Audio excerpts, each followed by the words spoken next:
All right, good afternoon, everyone. I'm Robin Martin. I'm Vice President of San Diego Media Pros, and welcome to this special pilot event that we are calling What's New With.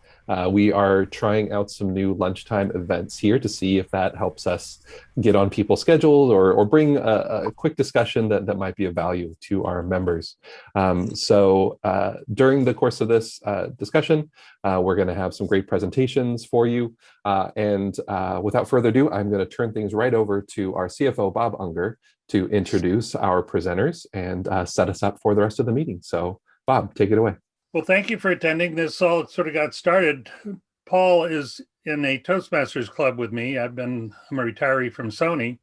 And when I saw that we had someone that was in the cinema line from Sony, and Sony was also introducing the new FX3, I thought, wow, what a great opportunity to nab somebody to present to our people here in SD Media Pros.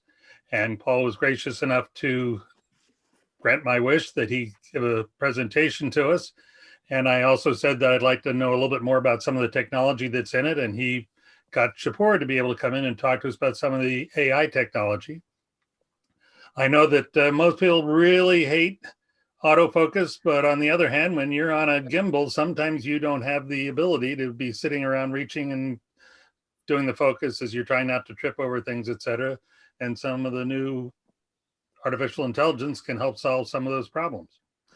So without any further ado, I would turn the program over to Paul so we can make this short and sweet, and he will then turn it over to Shahpour and we'll have Q&A at the end. Over to you, Paul. Thanks, Bob. Yeah, thank you, Bob. And that is a perfect background to how we get introduced to organizations quite often. We always like to be available for organizations like yourself in order to continue the conversation as to why we put certain features in. And of course, I commend you all on the feedback that you supply to your either resellers or us directly, because it is how we ultimately make our products continuing to evolve with the Japanese engineering team. So today we have a selection of cameras called Cinema Line, and our goal today is really to bring you through the breadth of product and then focus a little bit more on one or two specific features that may impact your way of production. So with this slide here, you can see the various products, and we'll go into more detail on each. I will say that myself, I've been part of the Sony Cinema team as Sony's reorged in a way for about the last 3 years and brought Venice to the market. So I'm based out of New York, which had a tremendous amount of episodic as well as documentary type of form shooting. So many of these cameras, whether they originated with the Venice product, as we sought out episodic and TV, or the FX3 as we start to reinvigorate the documentary market, are definitely all in my backyard here. But we have Shahpour that's based on the West Coast, as well as several other representatives not on today's call. Shahpour, I'm going to see if I have access to you. I do. Great. Sort of doing slide advances there. So what we're working on is really building a tool set for cinematic expression, right? The Cinema Line consists of features that are consistent across all the products to achieve the branding of a cinema camera. I'll be the first to share with you that all the cameras have great capabilities across the entire line. You'll see, though, that some of our cameras now benefit from what we learned on other models, whether higher or lower of a level, and incorporate these capabilities into their design. So let's just go over on screen what you could expect across the entire Cinema Line, almost holistically, aside from a few exceptional features that you'll see with autofocus. But full frame Super 35, and I'm just going to call out a few of these. Uninterrupted high resolution internal recording. No need to necessarily go out to a third-party recording with many of these. ND filters built into the camera in large range, and great for high frame rates so that you could work with one platform across multiple different acquisition styles. So high frame rate as well. So let's go into hopefully the next slide advance.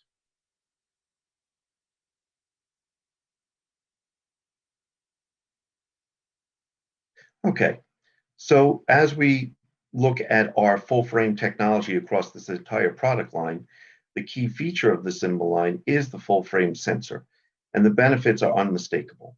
So full frame sensors offer the opportunity to narrow the depth of field by maximizing the creative possibilities of a large aperture lens.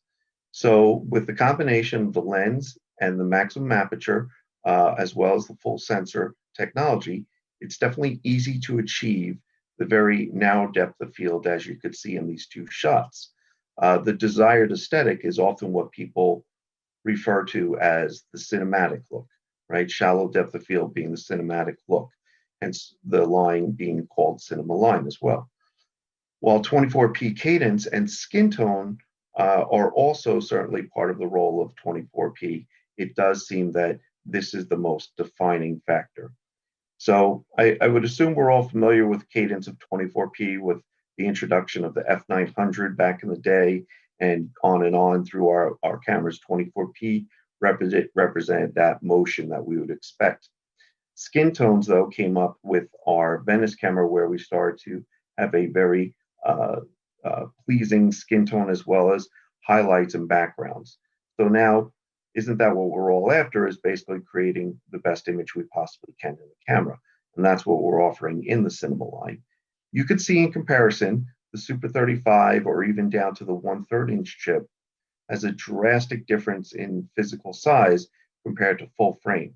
And I often reference this as sort of a pinhole camera aspect. If you ever operate with a little box of a pinhole camera, as you move that back plane forward and back, you're going to increase your rear plane image. And in this case, we are basically pulling the plane further away, being full frame. So it's amazing to have full frame as an option on all of these cameras. Next slide. And Shahpour, maybe I'll just ask you to control that slide rather than my advancement, because it seems to lag. Thank you. So let's talk a little more about full frame sensors and what else we could do with them. So since a full frame sensor is bigger than Super 35, it naturally captures a wider image. Shooting from the same camera position with the same lens, a full frame camera could allow you to see more of the scene for creative situations. In this example here, you'll see that the Super 35 image using a particular lens was only able to have an angle of view that was limited compared to the full frame. So where does this play in? Perhaps it plays in by just proximity to subject in a documentary form factor, or perhaps it comes in at a wide vista that a cinematographer is basically looking to create with a full frame look. Next slide, Shahpour. Okay, so with all that background, I introduce you to the cameras that are identified as cinema line. So we deliver the coveted Sony look in combination with the enhanced operability and reliability that makes the difference. Well, that's basically the marketing version of saying that these cameras are basically able to be matched in a unique environment, where basically down to the most compact system on through to our largest cinema camera, we basically have genres and support throughout the entire lineup of formats. Some of those areas would include digital cinema production, documentary style production, independent, which kind of covers all the areas, as well as compact cinematography for a lightweight form factor for many reasons. So let's advance slide, if you don't mind, Shahpour. Let's look at what the industry has been using to date. The FS5 and the FS7 are very commonly found cameras in today's market. More recently, we've also added the Alpha A7S Mark III, which added tremendous amount of feature sets. And once again, with the eye chart of feature sets, I won't hit on every single one, but let's look at what the FS5 did. It became really the first choice, FS Series, really the first choice for long form shooting based on its design. Backed with great cinema features, this quickly took basically a standard position in that type of acquisition. So users also discovered the power of the alpha cameras and progressed to the A7S, whether they were an early A7 adopter or a FS series user that have been brought over to the A7S M3 based on its features. So a couple things that I would like to call out. Our FS5 and our FS7 were based on Super 35 millimeter sensors. So of course we talk about that in the earlier slides, that it's transitioned to full frame. Dynamic range, you can see that these cameras were quite capable already of 14 stops of deepest blacks to whitest whites. And we were able to do things like support news groups with XDCam 50. But there were some things that we were long in the tooth on, things like contrast-based autofocus. This is an autofocus that's quite old, but yet was still efficient. And so we really didn't see it being utilized too much. And on the A7S M3, we started introducing things like hybrid autofocus and additional dynamic range, as well as being able to operate in a full frame sensor mode. So it really started to introduce things that we knew we needed in this area, but just weren't designing in one particular camera yet. Shahpour, can you advance slide? And advance twice more, and it'll lay them all out. Thank you. So this is the lineup as it stands. It's the FX3, and I really love this slide. As much as I call these my teleprompters in a sense, whenever I'm working with slides, it really is quite a good read off here, because when you start with the FX3, you get a tremendous amount of features, whether it be 4K 120, whether it's 2398 frame rate that's often needed for delivery, a true cooling fan, and XLR inputs, and even record tally. That's something that we don't always recognize in our more compact form factors.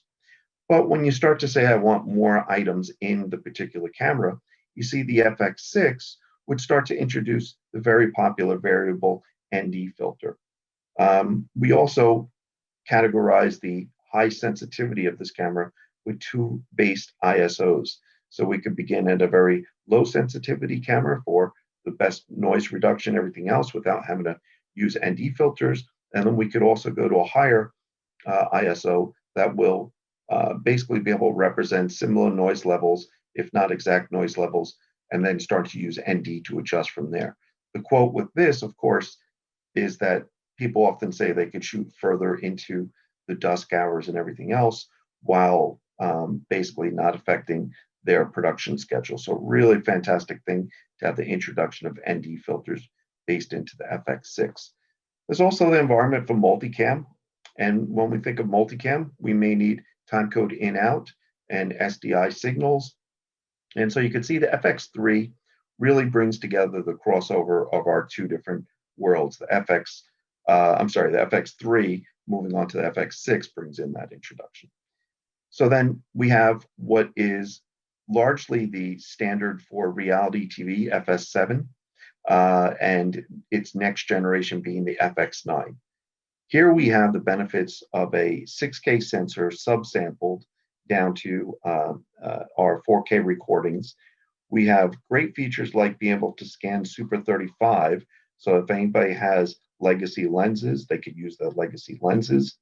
We have the ability to load external LUTs, as well as things for documentary film producers or nature producers like picture cache recording. So, and this is also the first camera that we offer at this level to be controlled by an RCP. So this will bring this camera into a multi-camera paint studio environment with usage of our RCP controls, remote control panels. So quite an advanced camera, and you could see that none of these fall directly into one of the categories we spoke of. They fall into all of them, and it depends how you plan on using it. Next slide, Shahpour. Thank you. So I feel obligated to mention the Venice camera because I spent so much time with it, and it still is viable for all types of productions. We've had commercials being shot with it, not just Hollywood features. And here we still get great anamorphic modes. We get the ability to work with PL or E-mount systems. There's a side panel that is really designed on the camera to work with the second operator to basically be able to key in key settings as they go through. And we're able to record onboard raw recording, which is something that I think groups often expect to have to go to an external recorder for. That's what we've done in our FX and FS series. So fantastic device at the top of the chain with the Venice. Next slide, please. And Shahpour, I think you'll need to advance through. Thank you. So as we just share some photos of the cinema line, it really is to create all types of, the cinema line is to support all types of production, whether it be digital cinema, the documentary market, independent, or really the new format that we've created with a Pro Camera ultra portable compact camera systems. I think at this point, you probably would agree, each have its advantages based on the bullet points that we saw previously, and can be fully interchangeable on set productions, field shootings, sidelines, and breaking news. So next slide, Shahpour. So with the introduction of the Cinemaline's FX9, we revisit something that perhaps had gotten forgotten for a while. The ENG or EFP type of production shooting with cinema cameras. For so long, we've had shoulder mount cameras that operate in a fashion of basically large zoom lenses, able to cover a lot of area and robust medias, using to basically get the content out to a delivery very quickly. Well, thanks to these cameras, we actually have returned to EFP, and we could strongly say that news magazines, reality TV, and even sports production have adopted the camera for that fashion. Some of the bullet points listed here obviously give them that ability to work in this fashion. So we have zoom lenses. We have zoom lenses in cinema. That just seems so foreign in the cinema language. We have a grip that can actually, ramp up what speed you want to actually torque that zoom as. So it's really interesting. And then we have S-Cinetone, which is basically all that stuff we said about beautiful skin tones and everything else that is desired in an image. We can record that directly to the cards on board, which is a huge advantage for any type of the production that basically needs to quickly turn the content. And as you could see, other things like proxy for workflows that news groups would need. Shahpour, if you could advance slide. So I have this outlined as various segments, but one thing to recognize is that one camera serve all days has probably been something that no longer really applies. One camera serve all can work in the sense that maybe you select something and you bring, a machete to a knife fight. But, the thing is, we're really looking at a system that basically rely on purpose-driven cameras. So we have things that basically could go into small form factors.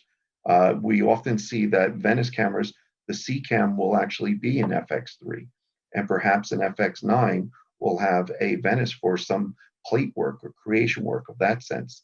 So there is no buying in at the high end and buying in at the low end, understanding the low end. It's really an entire breadth of product. Shahpour, to advance 2 slides if you could. And so just to share the last 2 slides or so of where our different products relate.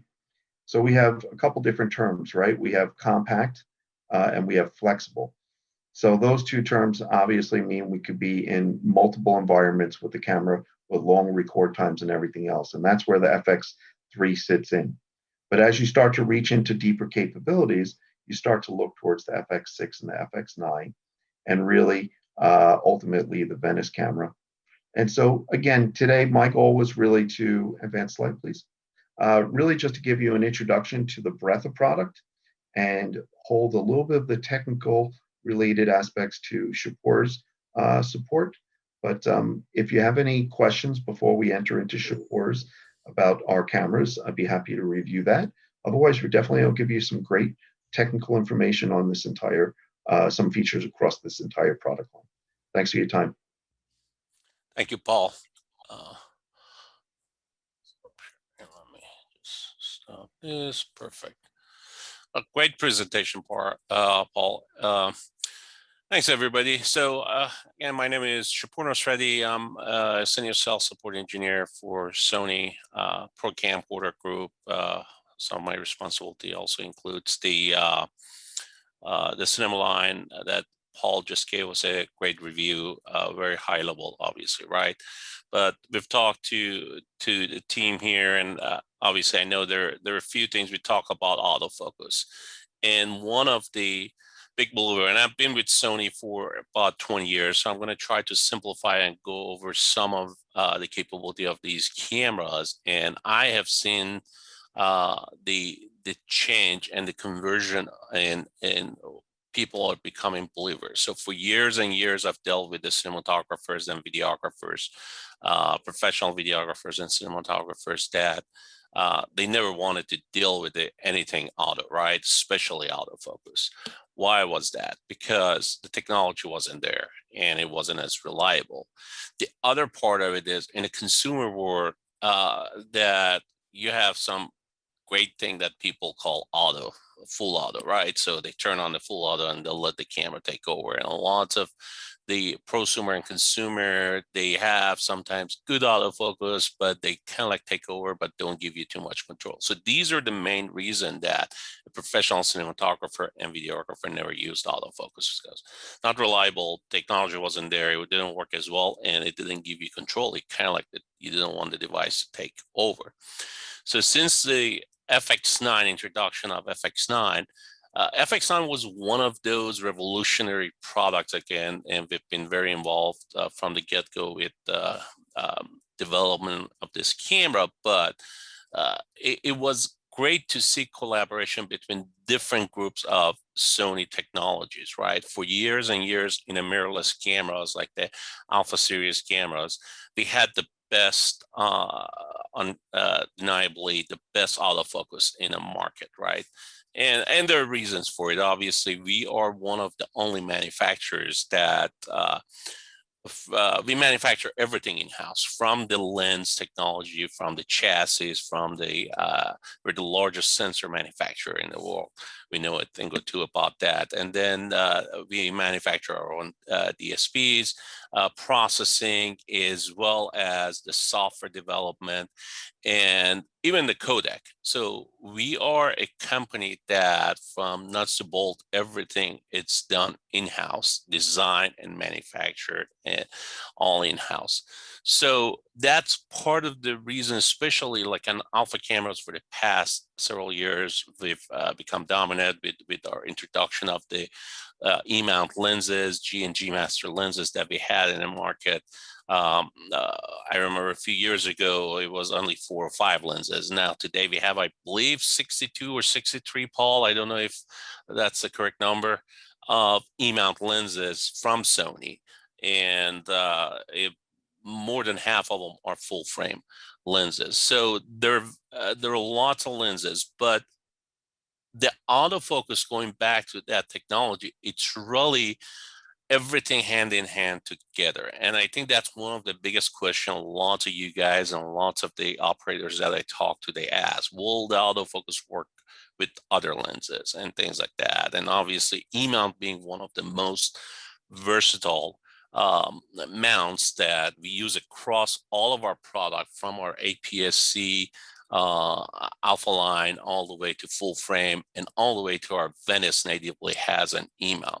So all of these, because E-mount is only 18 millimeter flange tip, and it's versatile, and you can really literally adapt it to any and every kind of lens in the market, and they're adapter for different type of lenses.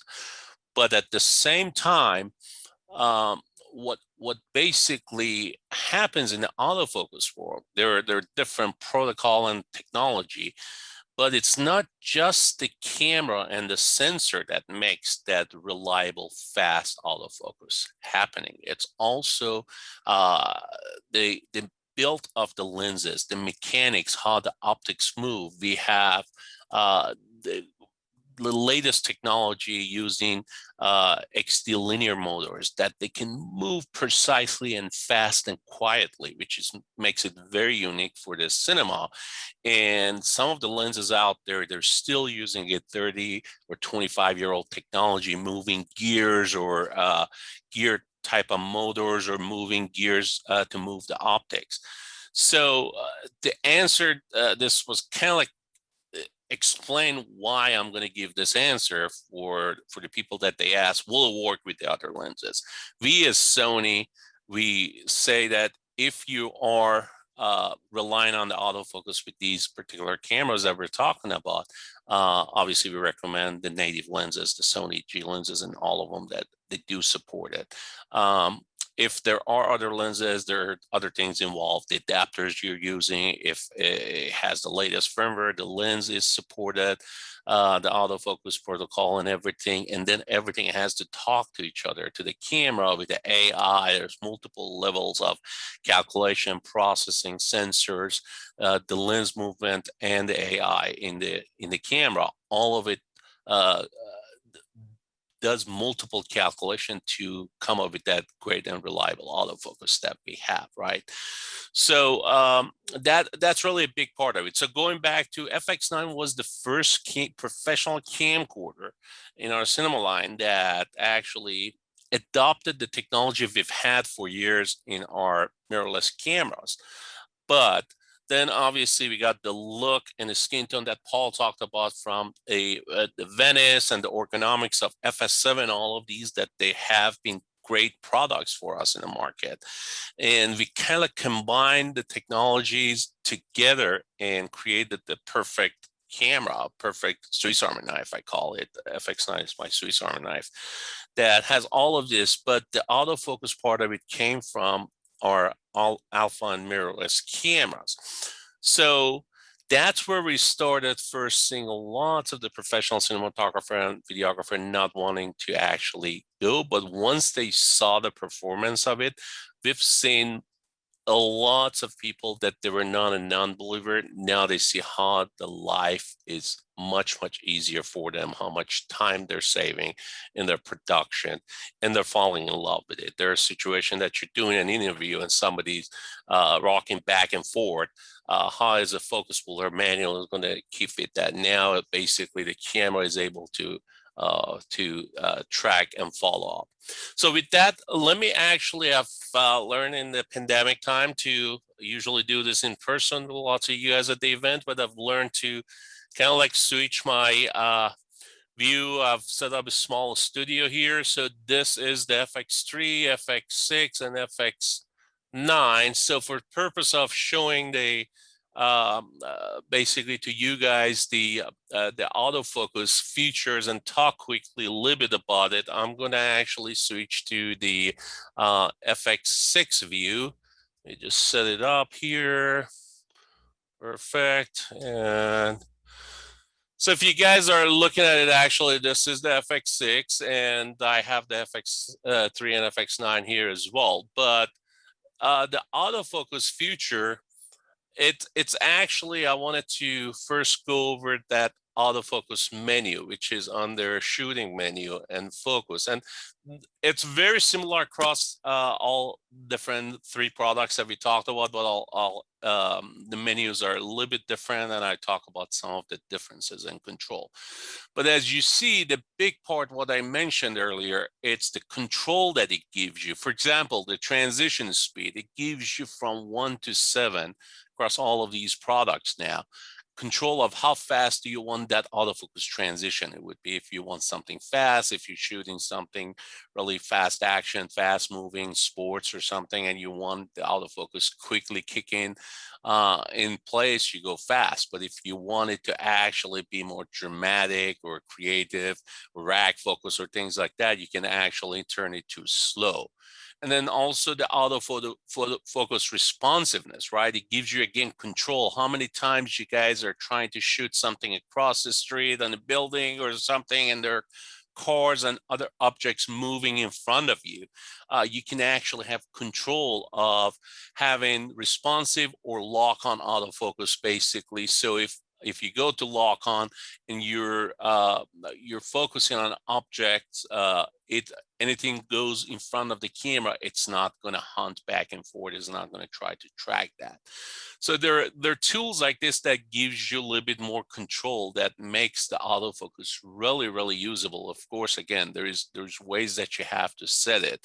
For example, all of these cameras that we talked about, they have almost the whole frame it's covered with autofocus tracking. And that's really great. Lots of the other products with the autofocus in the market, they're usually about 60%, or you have to be dead center in the middle of the frame to be able to track autofocus. But in here, you have wide, which is almost 100% of the frame. I think it's like 94% vertically and 96% horizontally. But you can either have the whole frame track, you can have zones. So if you're doing an interview, if you see on the screen, there's that orange box, and I can actually move the orange box around. So you can actually select an area where the autofocus is going to track, or where it's going to avoid tracking an object. So if you're shooting and there's a moving object or a window or something, and you don't want the autofocus tracking to be distracted, again, gives you more control of how you can set that. The other mode, it was the flexible spot, and this is really great because, again, it gives you a lot smaller box and area. If you see on the screen right now, I have the can of Coke, and then you can actually move it with the move that bar with the arrow. As you see, I'm moving into the ball of sake, and that's the area. Remember, also having on a slow transition right now, but it's actually now only tracking within that box.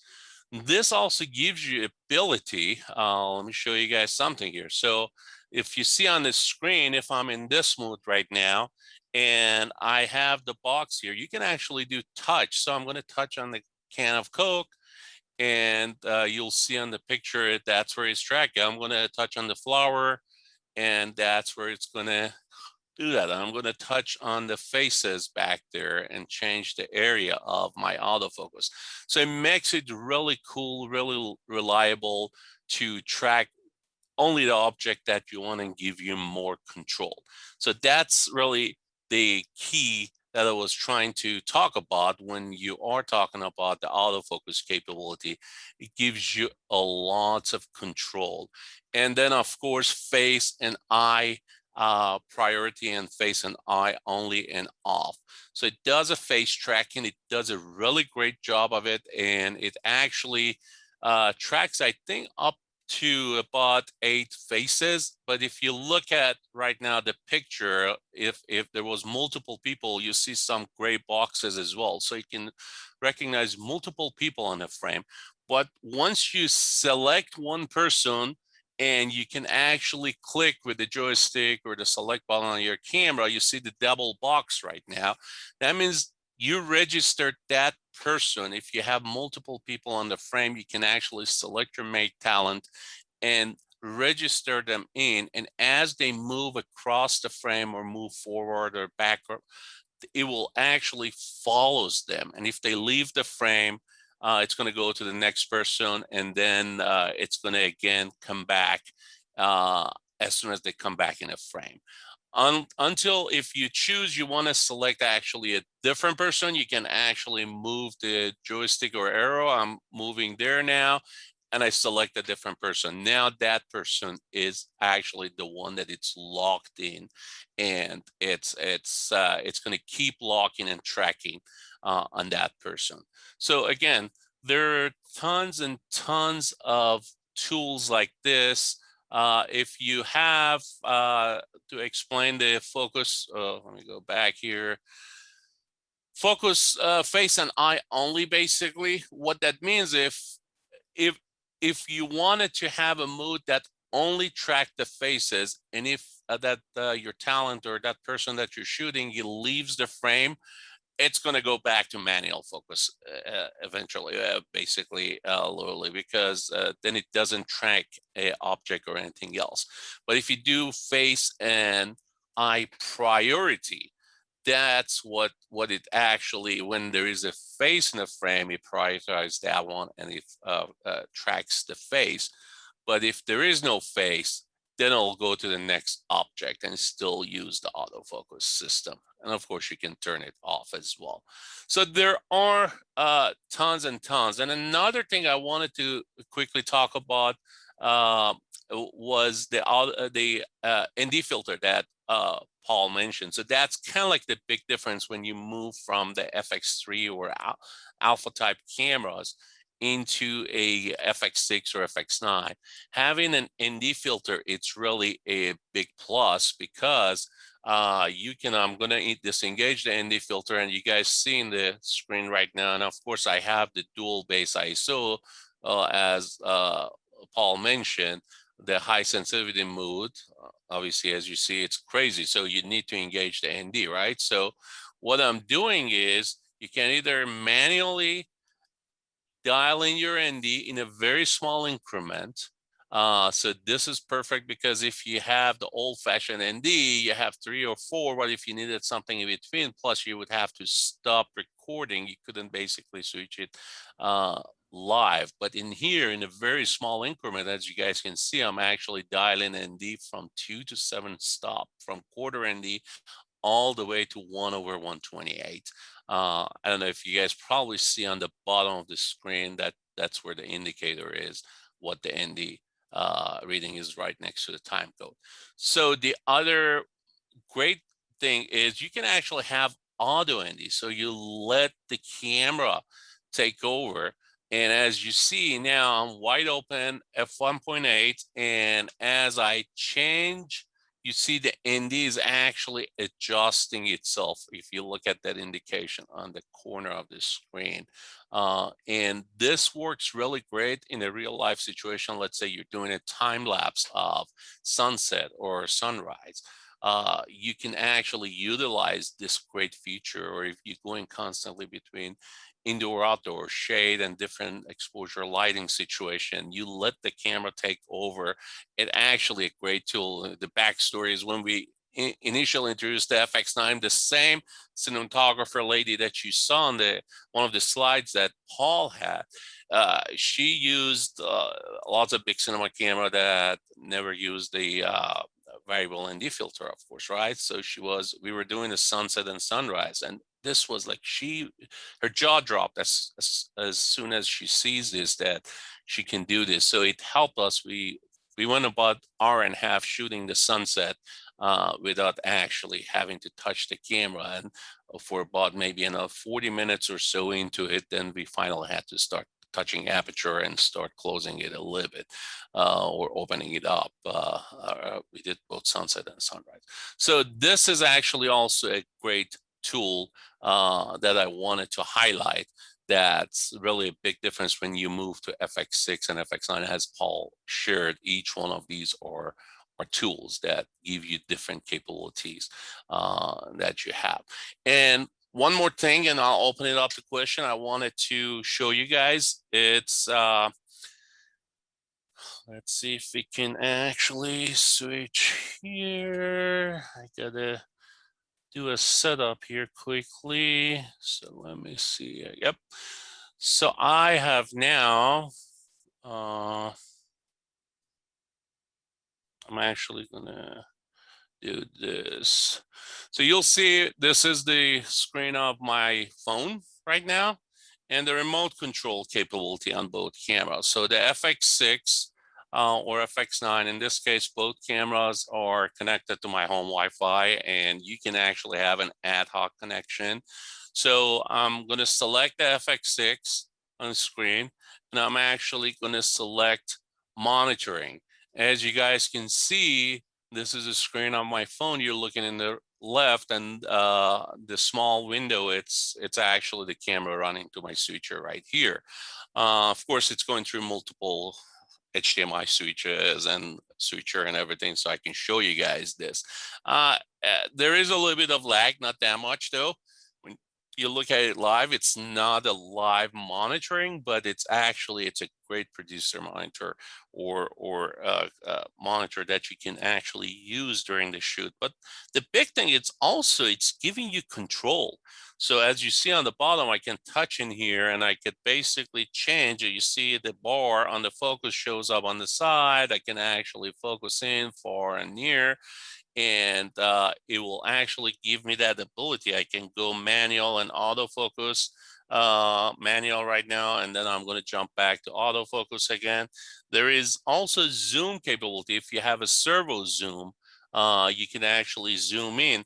In this case, I don't have a servo zoom, but the FX6 has another great hidden gem that people don't usually use or know about. It's something called clear image zoom that we have in some of our cameras.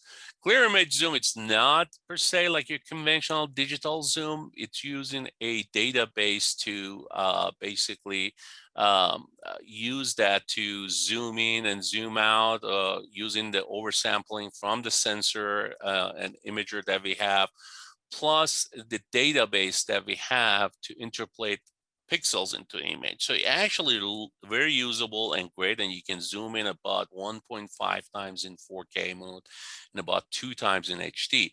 One thing that it's great, as you guys see, I can do this with the rocker of the camera, or I'm using the app right now to do that.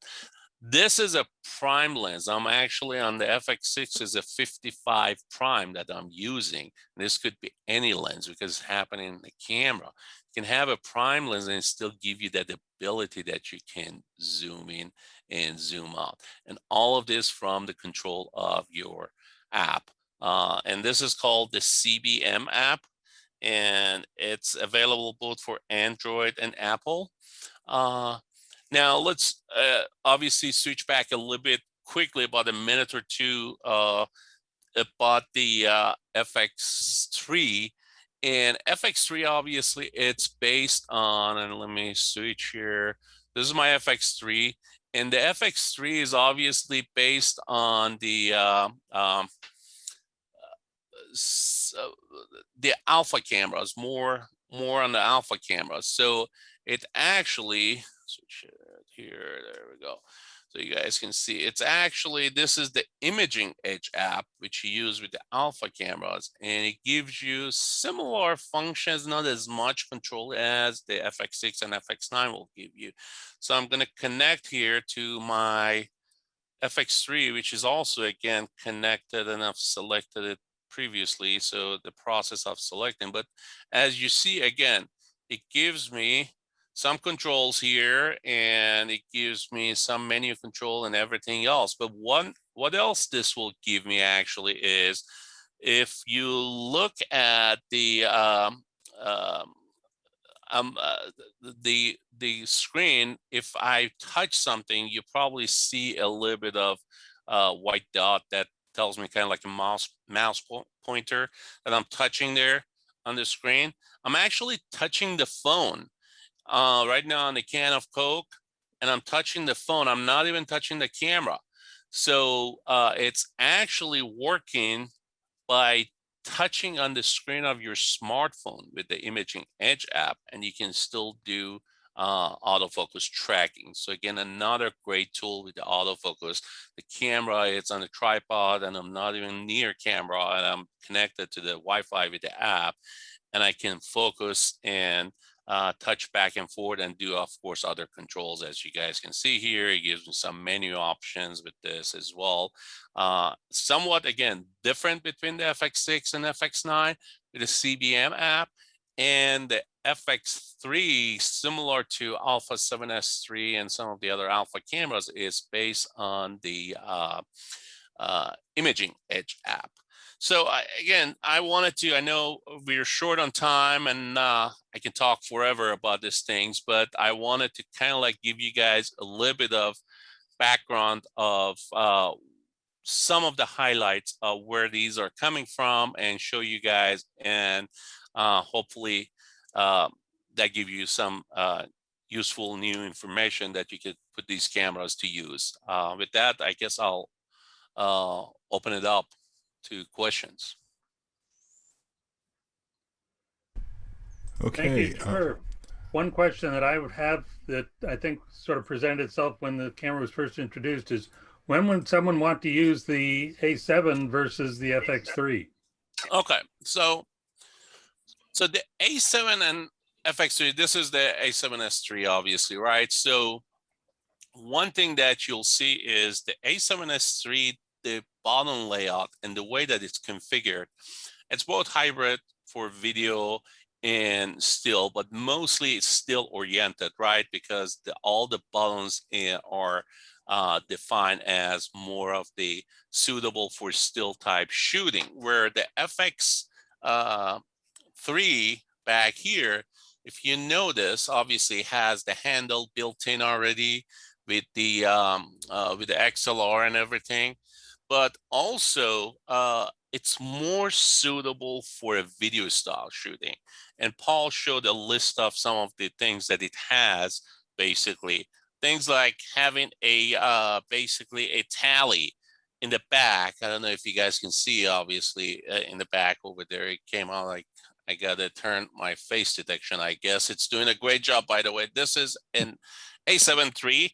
It's shooting me. Maybe I cover my face and goes to the other place, but it's actually tally function. It does not have the viewfinder like the A7S III does, but more importantly, the buttons are oriented where mostly a video and video shooter is versus a still shooter. So you have your record button, multiple record buttons on top. You have a zoom lever in the front. So for the same thing that we talked about. So if you have a servo zoom, or if you have the clear image zoom, and let me switch here, I'm zooming in again. This is not a servo zoom. I believe I have a 2470 G Master on there on the FX3, but I can still, wherever I'm holding the zoom, I can still zoom in and zoom out with this camera with a clear image zoom again. So, but where you normally have on and off on the A7S III, you have the zoom lever over there that you can actually zoom in. And where the buttons are located, things like shutter, ISO control, and everything, instead of having all these different buttons in there, it has a suitable for a video shooter where your muscle memory knows where everything is. If you're holding a camera and shooting, you can easily access everything. So that's really the main thing. And the other thing is it actually has a different style body, more solid body, and it has quarter 20 screw holes on top, on the side.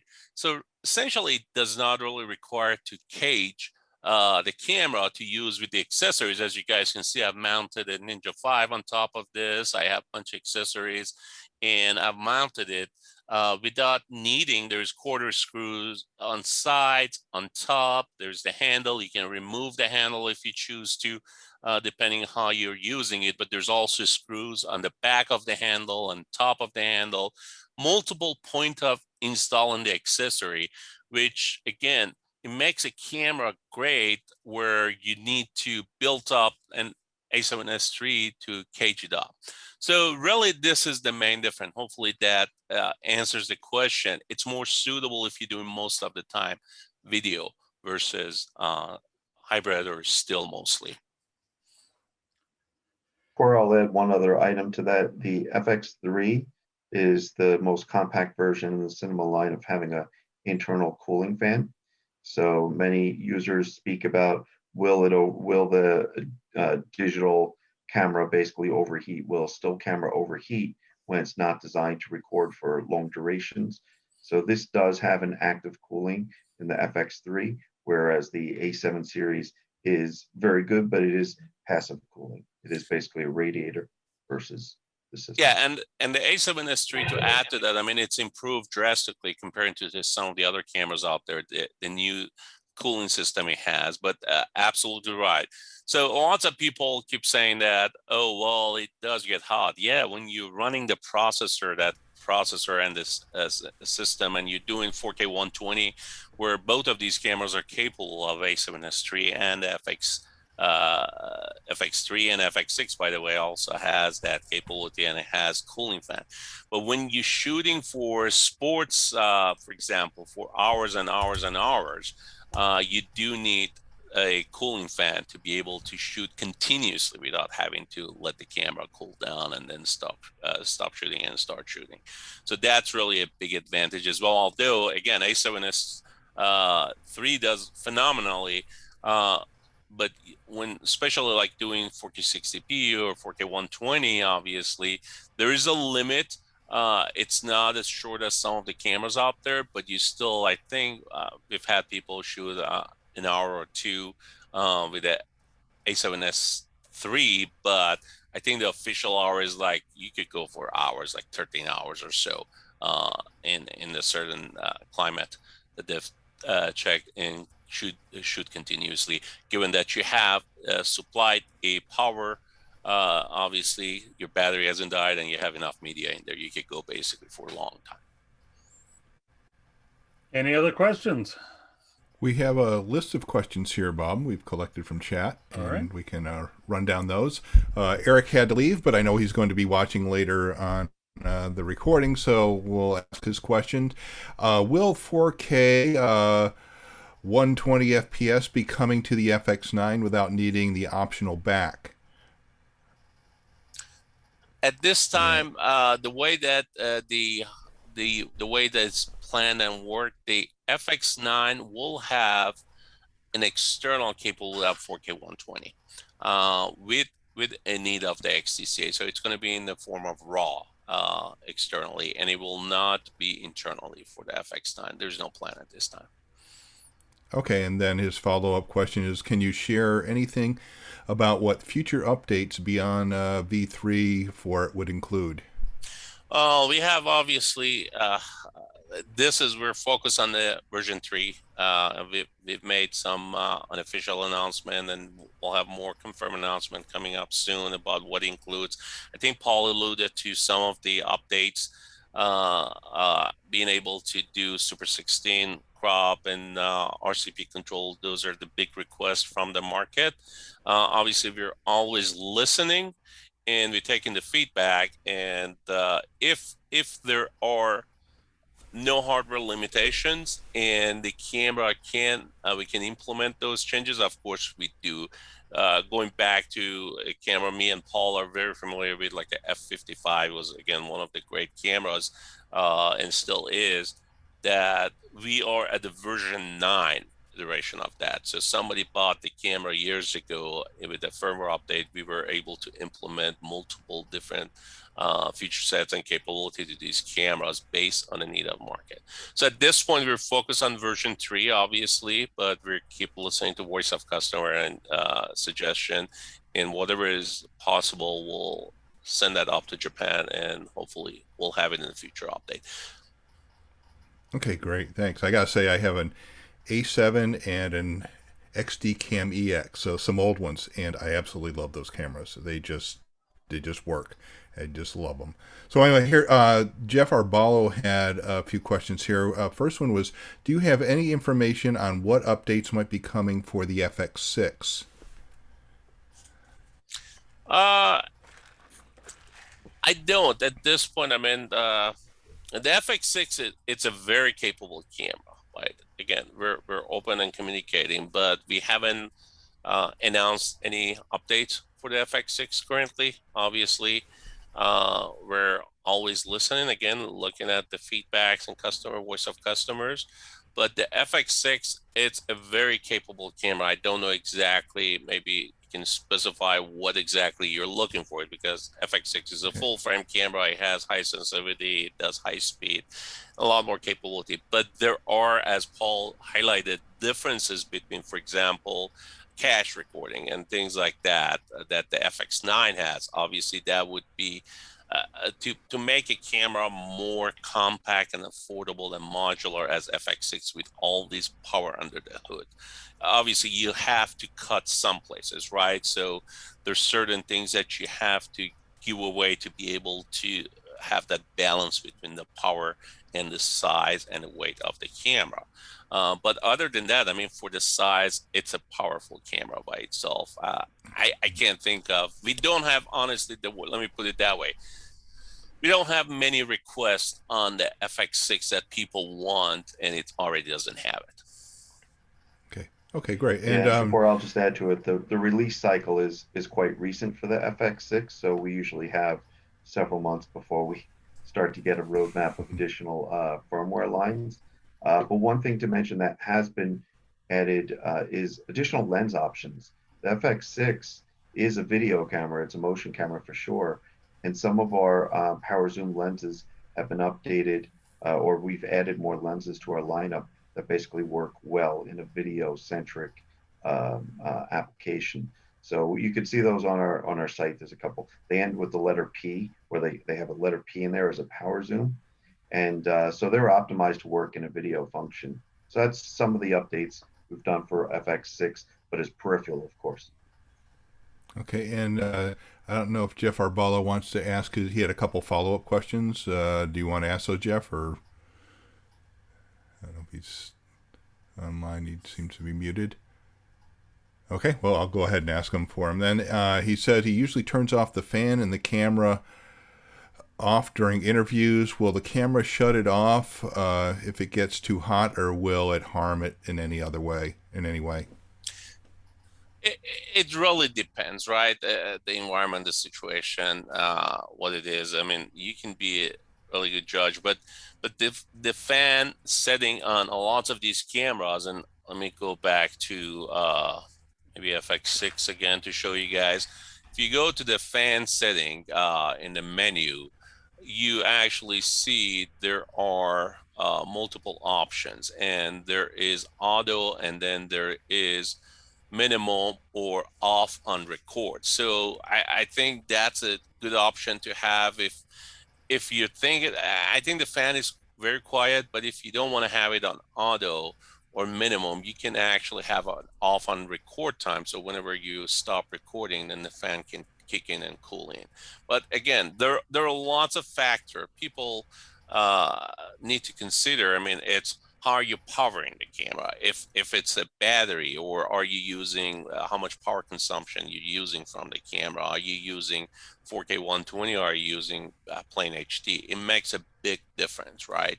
So it's really, you have to play based on the environment of the type of shooting that you're doing. You can actually select, and each camera has similar type of menu, and that goes also for the FX3 as well. There's a high mode, low mode, and in the specific to FX3, you can actually turn off. There's a shut off mode, auto power off mode when the camera gets hot, and you can turn that off or put it on high. I think there's a normal setting and a high setting. If you put it on the high setting on the FX3 or A7S3 or those cameras, then it won't shut off. The camera gets pretty warm if you're using the 4K 120, but it'll keep going.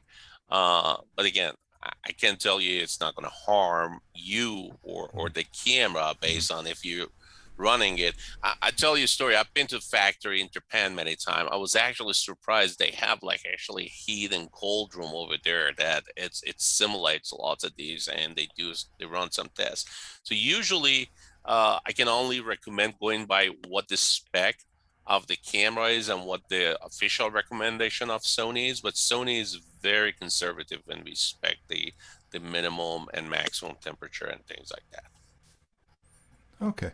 And skip down on the list here, get a few more. Is Mark Masonev was asking about any planned NAB style promotions coming up for these cameras? That would be a marketing or business side question. I'm the engineer. I don't know, Paul, do you have any insight? Yeah. Okay, so then. we've continuously extended our 0% financing program, which is still available. To the best of my knowledge, is still available. That's probably been the most popular program to basically have 0% financing for as much as 24, 36 months, depending on the product and depending on what we're doing. NAB hasn't normally been a program for us necessarily to do discounts, but it is our fiscal year beginning as well. So we often see new plans come in April, May. We will be doing some alternative to NAB this year in the month, just to share any new and updates. And I expect at that time we'll be able to revisit what promos we might have. But yes, right now the most exciting is the 0% promos. Okay, great. Thank you. And follow-up question for Mark was, what lenses work best for the autofocus feature on the FX3 and FX6? Sony As I lenses. mentioned, all of the G and G Master and Zeiss Sony lenses, Sony native E mount lenses are the best, and they all work great. Obviously, so and I alluded to this a little bit. I mean, a few years, as far as if you go 5 or 6 years back, there was only 4 lenses available in E mount, and now there is only 60 something from Sony, and there are other manufacturers that they're making direct E-mount lenses as well, right? And some of them have autofocus capability and some of them don't.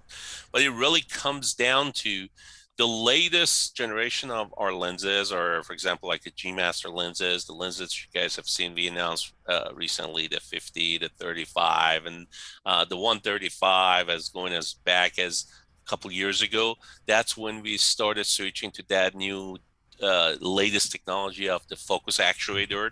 So they obviously those work the fastest and more precise and quietest with having the latest technology, but they're all working great. You guys saw some example. I mean, I have, and I don't have the G Master on all of them.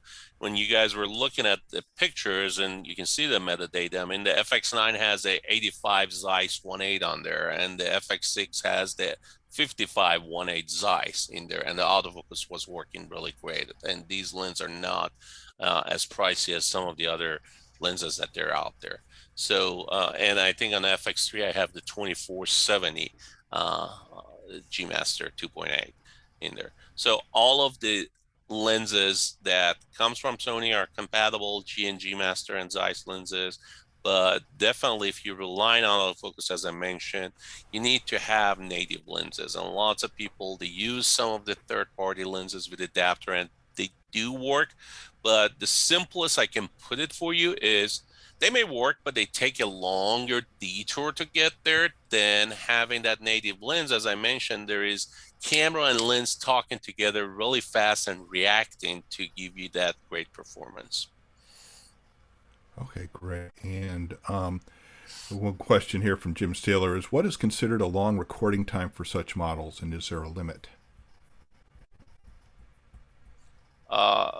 Like I said, there is no limit because of the heat and processing. Like I said, like a 4K 120, generally, there's some competitors out there, they only last about 8 or 10 minutes of recording before the camera overheats and shut down. So there is no shutdown in these. Like I said, they have cooling fan in there, so you can technically go for hours and hours. When I said, and I think Japan did a test with some underlying asterisk in there as to what the temperature and climate was and everything, but I think they shot 4K 60p, I believe, with the AC attached to it, external power for 13 hours. So it's and that's 4K 120. If you shooting regular recording, I mean, that's really, you can record forever and ever, and the cameras have relay mode that you can switch to media. As long as you have media and power, you can go forever onto these cameras. Okay, and then we only have time for a couple more quick questions from Daniel Oren. Is there an update on the FX9 firmware roadmap?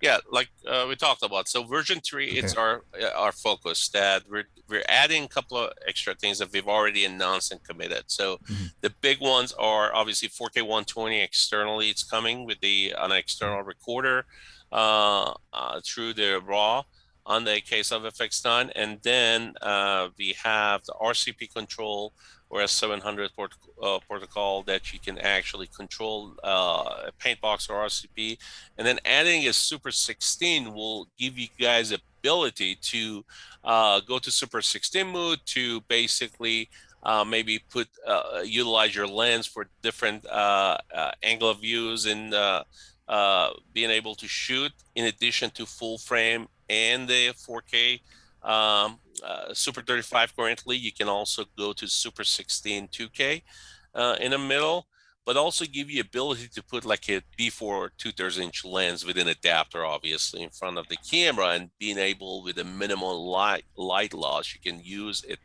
traditional broadcast Inge lens with it.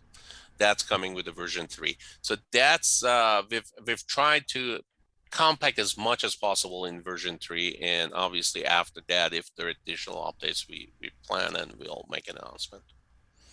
Okay, well, I think we're running out of time for questions here, so we'll pass. Sorry, I give gave you guys long answers, I guess, on lots of those questions. No, It's that's okay. great Thank you. stuff. Oh my gosh, we really feel like we've really been into it now, and the recording's going to be there for reference purposes, and it's going to be a great asset for us. We thank you very much. Is there a way that you might be able to answer any other questions? Like, do you want to give out your email address, or how would people get other questions answered? Yeah, I guess you could relay the question. I don't know, Paul, maybe you want to be the point of contact the folks, and definitely they can reach out, and we'll be available. Yeah, you can certainly reach out through me, Bob. I might also mention, if it's going to YouTube, we could look to see if there's an active chat in the YouTube video and keep it as a record for you as well. If that would benefit everybody at once, we can monitor your video's chat area as well. I have a full list of questions here, so I can forward those to Bob, and we can work from there. Perfect. Well, I hope the information was useful for you guys. Thank you so much again for your time, and keep the questions, keep the requests coming. As I mentioned, part of my job and Paul's job is listening to you guys, and the products you see, like Venice and FX9 and FX6, FX3, all of these cameras have come basically based on your need, based on what you guys need, and keep those coming, and we'll try to support as much as possible. So team, I'd also like to share one link, verbally just share one link that would be additional education if you wanted to continue the research afterwards. We have a site called Sony Cine, so SonyCine.com. That site has a slew of articles based on the entire product line that would just be great independent research if you want to continue reviewing any more of the tech features of our cameras, as well as stories from filmmakers and peers. So yes. Sorry, Jane, I think you were going to say something though, Jane. Oh, Paul, that's fine. I was just going to wrap things up, but Bob, did you want to do the final thank you? And then I just have a couple of announcements on behalf of Media Pros. Yeah. Other than saying thank you, I'm not sure what else to say. Thank you. I'll leave it to you, however much more thank you want to say. Oh, sounds good. Well, I want to say thank you to Shahpour and to Paul, but then also to everyone who joined us today. This was the first time we have tried a noon meeting, and it looks like we had a very engaged turnout. So to all of you who were here, thank you very much for joining us for What's New With, something new we wanted to try for Media Pros. And then just a quick promo for our next regular meeting, which will be on Wednesday, April 28th. Do I have the day right? It will be on Wednesday. Correct. And we have a special guest speaker that night. Scott Valentine will be with us. He is putting together, we're going to talk about film distribution. He's putting together a new OTT streaming network. And you may also remember Scott as one of the characters on Family Ties, a very popular show in the 1980s for those of you who don't remember. So keep an eye on our website and on our Facebook page. And we will see you again in just a couple weeks for our next regular meeting. Thanks again to Sony for such great information today. Bye, everybody.